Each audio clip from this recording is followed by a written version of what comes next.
Hello everyone. आज हम बात करेंगे सेल्फ इंट्रोडक्शन पे। सेल्फ इंट्रोडक्शन मतलब खुद का परिचय। ये कॉलेज या स्कूल के लिए है। जब आप नए स्कूल या कॉलेज में जाते हैं तो खुद को कैसे इंट्रोड्यूस करेंगे। तो इंट्रोडक्शन में ये देखिए ये पार्ट्स आते हैं। पहला आप ग्रीट करेंगे एज पर टाइम के अकॉर्डिंग आप खुद को ग्रीट करेंगे। ग्रीट वाली वीडियो आपने नहीं देखा है तो आप देख सकते हैं, जो कि है good morning, good afternoon, good evening, ऐसे टाइम के अकॉर्डिंग।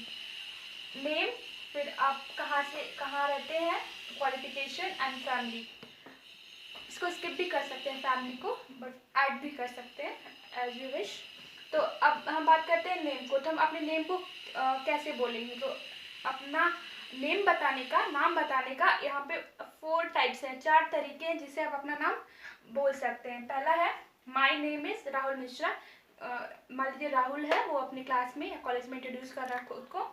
तो क्या बोल रहा है, my name is Rahul Mishra, this is Rahul Mishra, I am Rahul Mishra and my self Rahul Mishra. ये जो है सेकंड वाला, ये ग्रामेटिकली इनकरेक्ट माना जाता है, क्योंकि माई सेल्फ जो है वो रिफ्लेक्सिव प्रोनाउन है और रिफ्लेक्सिव प्रोनाउन के बाद तुरंत ऑब्जेक्ट यूज करते हैं। लेकिन ये जो है यहाँ पे राहुल मिश्रा ये सब्जेक्ट है, तो इसको नहीं बोलना चाहिए।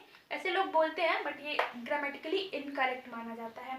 ये जो होता है ये सबसे बेस्ट तरीका होता है, माई नेम इज, ऐसा करके आप बोलते हैं आपका जो नाम है, और बाकी आप ये भी बोल सकते हैं। तो ये हो गया आपका नाम बताने का, नेम का हो गया। अब हम प्लेस के बारे में बात करेंगे। प्लेस को बताने के हमारे पास 4 तरीके हैं।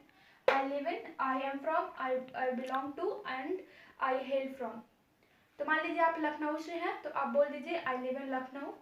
अब मान लीजिए आप लखनऊ के रहने वाले हैं और उसी कॉलेज में पढ़ रहे हैं, तो आप बोलेंगे आई एम फ्रॉम लखनऊ इटसेल्फ। ऐसा होता है कि बच्चे दूसरे शहर के होते हैं और दूसरे शहर में जाके पढ़ते हैं, तो आप वहाँ का बता सकते हैं जहाँ पे अभी पढ़ रहे हैं।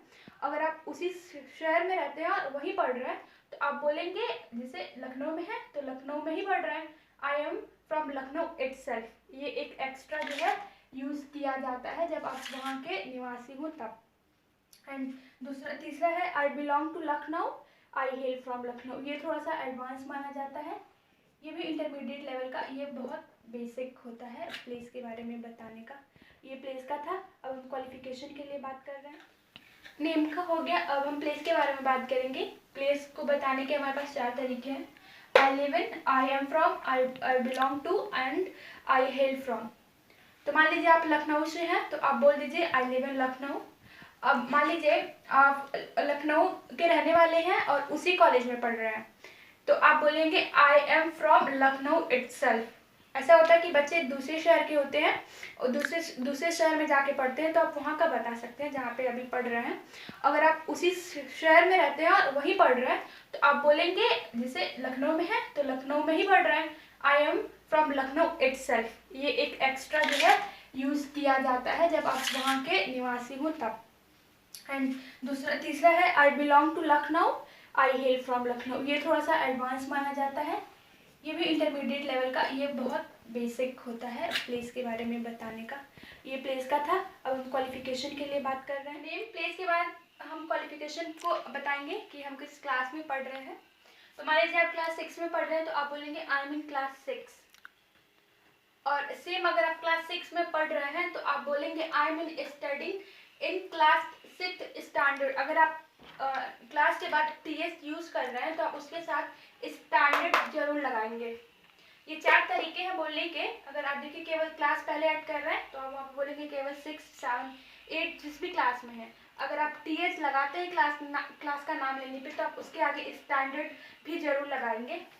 अब थर्ड वाले में मान लीजिए आपने अपना 10th कहीं और कंप्लीट किया है, 11th के लिए आप कहीं और स्कूल में गए हैं, तो आप बोलेंगे I have done my high school और 10th इन दिस इंस्टीट्यूट। मान लीजिए आप ABC पब्लिक स्कूल से किए तो आप बोलेंगे I have done my high school from ABC public school. अब यहाँ पे फोर्थ वाले में I am graduated from.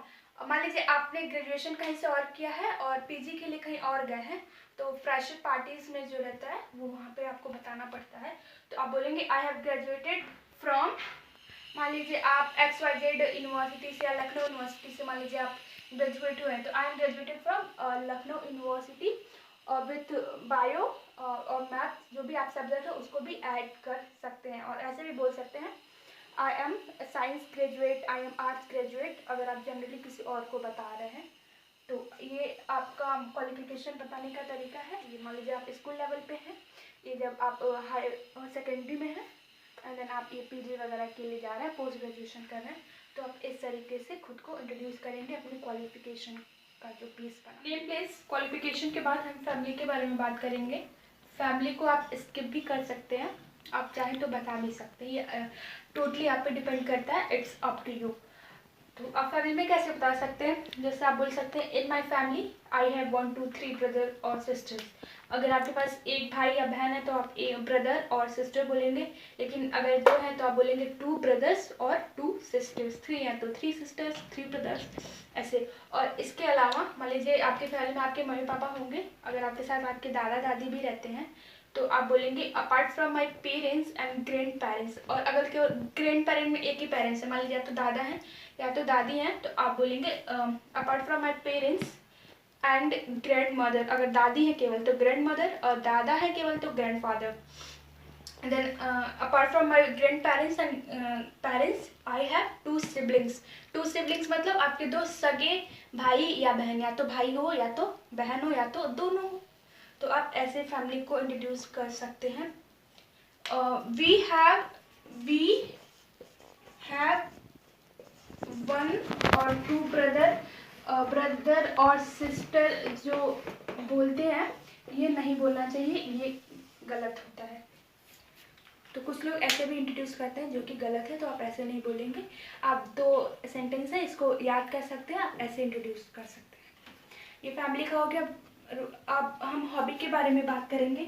Hobby मतलब वो चीज़ जो आपको आपके फ्री टाइम में करना पसंद हो।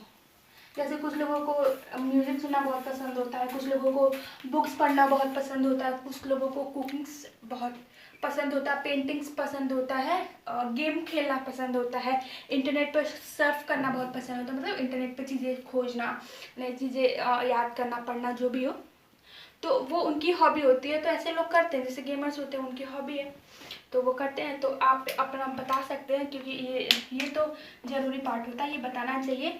इससे ये पता लगता है कि आपको जानने में थोड़ी लोगों को हेल्प होगी कि आप किस तरह के इंसान हैं।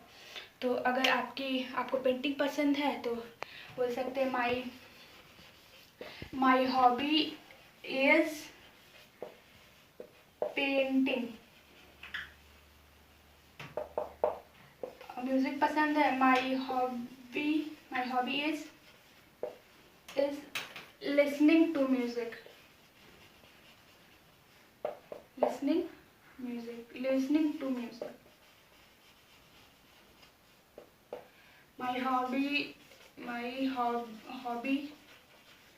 is reading books, cooking, stitching, सिलाई। किसी लोगों को वो भी पसंद होता है, मेरी कज़न उसको बहुत पसंद है। तो अपने अकॉर्डिंग आपकी जो हॉबी है आप उसको मेंशन करिए, ठीक है। ये आप जनरल सेल्फ इंट्रोडक्शन में इतना इंक्लूड कर सकते हैं। इसके अलावा जो है इंटरव्यू के लिए भी आपका सेल्फ इंट्रोडक्शन पूछते हैं, जो थोड़ा अलग होता है, मतलब अलग नहीं होता, ये सब चीज़ें तो उसमें होती हैं, कुछ और चीज़ें ऐड होती हैं, जैसे आपके एक्सपीरियंस क्या है, आपके स्ट्रेंथ या वीकनेस क्या है, एडिशनल आपके पास क्या स्किल्स हैं। ये सब चीज़ें आप अगर इंटरव्यू में बोलते हैं तो उससे इंप्रेशन बहुत अच्छा पड़ता है और आपको जॉब मिलने की जो चांसेस हैं वो बढ़ जाती है। तो ये तो सेल्फ इंट्रोडक्शन था आपको स्कूल और कॉलेज के लिए। इंटरव्यू के लिए क्या इंट्रोडक्शन होगा उस बारे में हम अगली वीडियो में बात करेंगे। थोड़ा सा उसमें थोड़ा एडिशनल इन्फॉर्मेशन होगा इसके अलावा। That's all for today. जैसा कि हम आपको क्लास में एक न्यू वर्ड्स बताते हैं, आप कहें वोकैब्स जो होता है, जिससे आप थोड़े एडवांस साउंड कर सके और लोगों पे आपका इम्प्रेशन अच्छा पड़े और आपका इंग्लिश अच्छा हो, तो वो ये है वेरी हंग्री मतलब पता है आपको, भूख लगना। तो अगर आपको बहुत भूख लगी हो तो आप वेरी हंग्री की जगह आप बोल सकते हैं स्टार्विंग।